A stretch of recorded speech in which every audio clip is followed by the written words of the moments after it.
Jadi saya minta sama teman-teman yang mencintai ilmu, tidak tegas itu bagian dari ketegasan dalam ilmiah. Karena kita ini tidak mengendalikan dunia, tidak mengendalikan hidayat, hanya Allah piyambak yang ngasih apa? Hidayat. Maka sikap kita laisalaka minal amri syai'un aw yatuba alaihim aw yu'adzibahu. Rasulullah yang ahabul khalqi ilallah saja tidak boleh tegas karena semuanya potensi itu ada. Cuma kita tegas dalam kebenaran saja, tapi nggak perlu tegas dalam mengawal kebenaran. Kenapa demikian? Karena Islam ini agama yang akan dijaga Allah ila yaumil. Yang jaga Islam bukan PBNU, bukan PP Muhammadiyah, bukan kiai. Yang menjaga Islam namun Allah Subhanahu wa taala. Islam ini jalan ketika ditinggal Abu Bakar. Bahkan ketika ditinggal ahabul khalqi ilallah, akramul khalqi indallah, yaitu Rasulullah Muhammad sallallahu alaihi wasallam. Bahkan masjid semua yang di Korea itu didirikan oleh TKI dan TKW. Mereka digerakkan Allah untuk mikir agama. Karena agama ini milik Allah. TKI saja mikir. Makanya ini penting, ya dakwah tapi tauhidnya yang kenceng. Jangan dakwah kenceng, tauhidnya kendor. Itu bahaya betul. Makanya masyhur dalam tarikh ketika kafir Quraisy mau disiksa oleh para malaikat karena mereka sering menyakiti Nabi, kata Nabi gimana? Jangan. Saya berharap kalau bapaknya tidak mukmin, suatu saat anaknya masyhur dalam tarikh. Musuh Nabi besar siapa? Walid bin Mughirah. Punya anak Khalid bin Walid. Abu Lahab punya anak Darrah, itu mukminah yang baik. Abu Jahal punya anak Ikrimah, itu mukmin yang. Ini penting saya utarakan karena dakwah kalau terlalu semangat, nanti kalau menghilangkan tauhid bahaya. Tetap indal huda. Uni Soviet kayak apa? Mengkooptasi negara-negara sekelilingnya sampai jadi Zuni. Tapi apa yang terjadi? Uni Soviet yang runtuh, persemakmurannya semua rata-rata jadi negara apa? Islam, kayak Uzbek, kayak Ceknya, kayak apa-apa. Karena agama ini diurus Allah.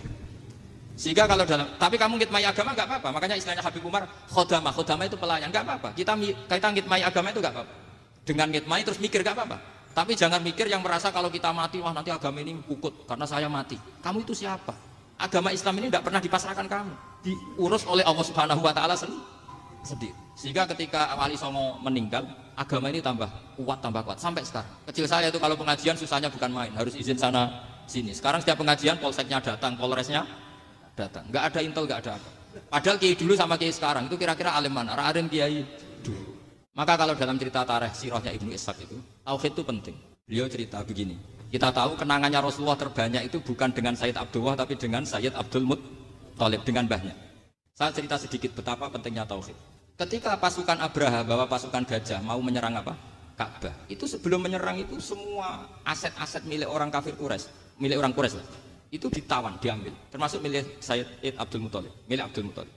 Terus ketika mau masuk Ka'bah, mau masuk Mekah, kata Abraha, man sayyidu hadal wadi, siapa yang kamu tuakan, yang kamu pertuan di sini? Oh, Abdul Muttalib. Abdul Muttalib itu dipanggil, itu auranya luar biasa. Abraha yang di tempat perkemahannya itu harus duduk di atas karena dia raja, itu duduk di atas gak berani, saking wibawanya Abdul Muttalib. Ini mbahnya Rasulullah. Akhirnya Abraha bilang gini, saya duduk di bawah tidak mungkin karena saya raja, kamu duduk jejer saya tidak mungkin karena nanti umat saya kecewa karena raja kok disaingin gitu. Ya sudah, sambil berdiri-diri kita ngomong. Akhirnya Sayyid Abdul Muttalib tadi diomongin gini, saya itu tidak ingin merusak orang-orang Mekah, orang-orang Quraisy. Saya hanya kecewa punya tempat ibadah dikencingi, diberakin, sehingga saya mau merubuhkan Ka'bah. Tapi dengan damai, nggak ada perang. Apa jawabnya Abdul Muttalib lucu? Nggak apa-apa, Ka'bah kamu robohkan silakan, nggak apa-apa. Yang penting unta saya yang kamu sita kembalikan. Harta saya yang 100 unta kamu sita kamu kembalikan. Itu Abraha kagetnya bukan main. Kaget karena kamu itu pemimpin apa? Tadi saya hormat kamu karena kamu tak anggap orang hebat. Hadhil Ka'bah dinu abaika, ini Ka'bah itu agama kamu. Pas saya hancurkan kok kamu tenang-tenang saja. Padahal pas mau saya hancurkan kamu tenang-tenang saja, malah tanya unta kamu itu gimana? Apa jawabnya Abdul Muttalib? Inna lihadzal baiti rabban hamahu. Sebab Ka'bah itu ada yang punya dan pasti akan melindungi Ka'bah. Tapi kalau unta itu milik saya, ini urusan saya ini unta. Jadi inna lihadzal baiti rabban hamahu itu tidak milik saya, itu ada yang punya. Ya sudah, biarkan punya aja yang jaga. Itu tidak urusan saya. Akhirnya unta dikembalikan, terus akhirnya dia ke Ka'bah.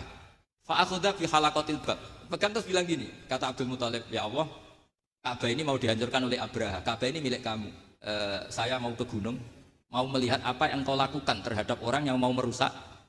Abdul Muttalib bilang ke umatnya, wa ya qaumi, ayo kita ke gunung melihat ma fa'ala rabbuna. Apa yang akan dilakukan Tuhan kita terhadap orang yang mau menghancurkan. Jadi santai saja. Abdul Muttalib naik gunung sama orang-orang Quraisy. Abraha datang mau merusak Ka'bah, terus terjadi alam taro kaifa fa'ala rabbuka bi ashabil fil. Itu melihat, dan betul Ka'bah dijaga Allah.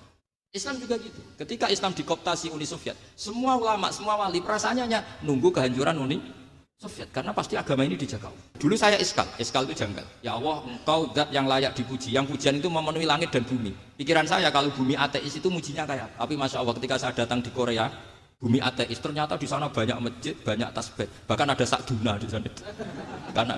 Karena Allah sudah ngendikan lakal hamdu mil'us samawati wa mil'ul ardi. Dan sekarang nyata, semua bumi ateis, bumi apa saja, ada tasbihnya, ada tahmidnya. Jadi ini penting. Karena rata-rata kiai alim itu tidak jelas, terus oleh orang-orang yang nggak pernah ngaji itu, wah ini nggak jelas, nggak tegas. Islam itu harus tegas. Maksudnya tegas itu kayak apa? Tegas itu di wilayah kita. Kalau istri kamu mau diperkosa orang itu boleh tegas, itu wilayah kamu. Tapi kalau hidayat itu wilayahnya Allah Subhanahu wa Ta'ala, kita tidak pernah tahu. Nah soal kalau yang sama yang harbi menyerang kita ya tarung. Kalau artinya kalau yang merangi kita ya kita wajib perang, kalau enggak ya habis kita. Seperti kita lakukan ketika diserang Belanda.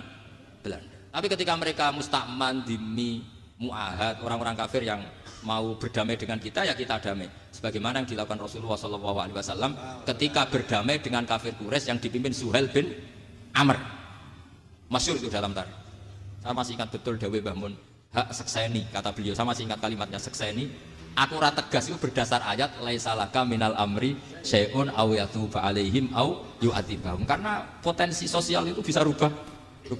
Orang yang sekarang kawan kamu bisa saja suatu saat jadi musuh, yang sekarang musuh kamu bisa saja suatu saat jadi kawan. Terus kamu ngambil sikap tegas dalam sesuatu yang nggak stabil seperti ini, lalu tegas itu kan nggak pada tempatnya. Makanya yang seperti ini kata Allah pakai asa itu menawa. Asa wahu ayyaj'ala bainakum wa bainal ladzina 'adaitum minhum mawaddah. Bisa saja orang yang sekarang musuhan dengan kamu suatu saat dijadikan mawaddah. Kamu mawaddah itu saling mengasihi. Kamu tidak usah tanya, wallahu qadir, kata Allah, karena Allah mampu. Jadi dalam hukum-hukum sosial Allah seringnya bilang apa? Asa. Misalnya wa'asa antakrahu syai'a wa huwa khairul lakum, wa'asa antuhibbu syai'a wa huwa syarrul lakum. Karena masalah sosial ini semuanya asa, yang pernah tahu siapa?